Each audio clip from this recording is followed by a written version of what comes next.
Long ago, in a quiet African village surrounded by tall palm trees and rivers that sang under moonlight, there lived a man who had long prayed for a child. He and his wife were kind, but the gods did not grant them children.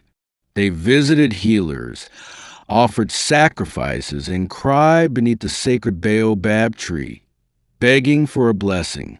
At last, one night, when the moon was full and the air was heavy with the scent of hibiscus, the wife dreamt a serpent slithering into her hut, curling beside her heart and whispering, "I will give you a child, but she will not be like the others." When she woke, her belly began to swell, and months later, she gave birth to a beautiful baby girl. The villagers gathered, singing songs of joy because a childless couple had finally been blessed. No one knew of the dream, and no one saw the thin scales that glimmered faintly under the child's skin when the light touched her just right. The girl grew up to be strikingly beautiful, with skin smooth as river stones and eyes that shimmered like emeralds in the sun. Men from many villages came with gifts, asking for her hand, but she always smiled shyly and turned them away. Her parents guarded her closely, for they knew a secret that no one else did. At night, when the moon rose and the world grew silent, the girl would shed her human form. Her skin would slide away like cloth, and a great serpent would coil where she had lain. She would slither into the forest, her tongue tasting the night air, her body gliding through grass and shadow. Before dawn, she would return, wearing her human skin again, as though nothing had ever happened. Her parents feared what would happen if the village discovered the truth. "Hide yourself," her mother whispered every night. "No one must ever know what you are. If they see you, they will not understand. They will kill you." And so, the girl lived carefully, balancing her two lives, human by day, serpent by night. But beauty is a flame that cannot be hidden for long. A wealthy young man, the son of a powerful chief, saw her one day at the river. She was washing clothes, her laughter carrying across the water like music. He was captivated and declared that she must become his wife. The girl trembled, for she feared what marriage would mean. But her parents, dazzled by the gifts of gold, cattle, and cloth that the young man brought, urged her to accept. "This is your chance for happiness," her father said. "Perhaps even the gods have planned it so."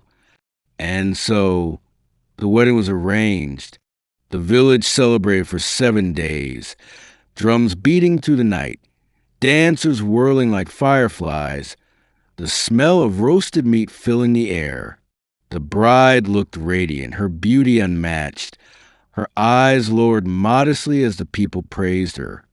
But inside, her heart was heavy. She knew that soon, her secret could no longer be hidden. The night of the wedding came.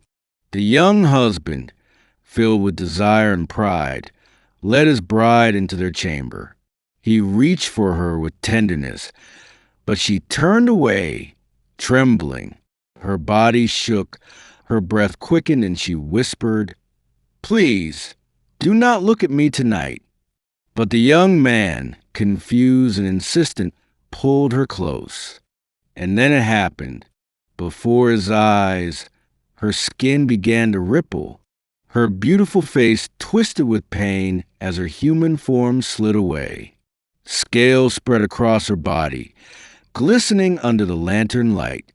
Her arms melted into coils, her eyes blazed green, and her tongue flickered in the air. The young man staggered back in horror as his bride transformed into a massive snake, her body winding across the floor. The villagers, hearing his cries, rushed to the hut. They pushed the doors open and gasped.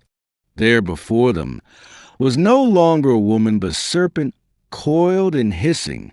Fear spread like fire. "Witch," they cried. Abomination, she has deceived us all. Spears were lifted, stones gathered. The young husband fled into the night, terrified. The girl's parents fell to their knees, begging for mercy, but the people's hearts had turned to stone. The serpent girl looked at them one last time, sorrow in her emerald eyes. She whispered, in a voice that was both human and not, "I never wished to harm you. I only wanted to live as one of you, to love and to be loved. But now you know the truth, and the truth cannot be hidden." With that, she slithered swiftly into the darkness of the forest, never to return. Some say she lives still, deep in the caves where the rivers begin. Her song carried on the wind, half sorrow, half warning.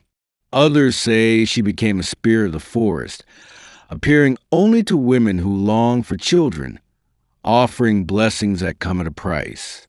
And so, the tale spread far and wide, whispered from village to village. She was beautiful, she was loved, but she was never truly one of us. They never knew she was a snake until her wedding night.